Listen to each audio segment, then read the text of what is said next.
बघा, नवऱ्याचे थोडे जरी पैसे वाचवावे असं तुम्हाला वाटत असेल तर या गोणीला, प्लास्टिक गोणीला कधीच फेकून देऊ नका। बघू शकतात मी इथे प्लास्टिकच्या गोणीचा एक तुकडा घेतलेला आहे। त्यानंतर कुठलाही कलरचा आपल्याला कपडा घ्यायचा आहे आणि या गोणीच्या वरच्या साईडला अशा प्रकारे चारही बाजूंनी तो शिवून घ्यायचा आहे। बघू शकतात मी या ठिकाणी चारही बाजूंनी सुई धाग्याच्या मदतीने याला शिवून घेतलेला आहे।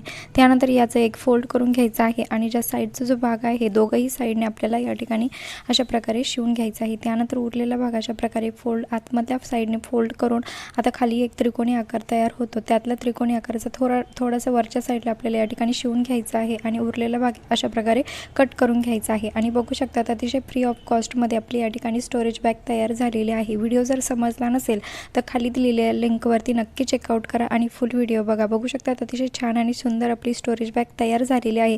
आय होप की तुम्हाला हा व्हिडिओ आवडला असेल। लाईक करा, शेअर करा। चॅनल नवीन असाल तर प्लीज सबस्क्राईब करायला विसरू नका।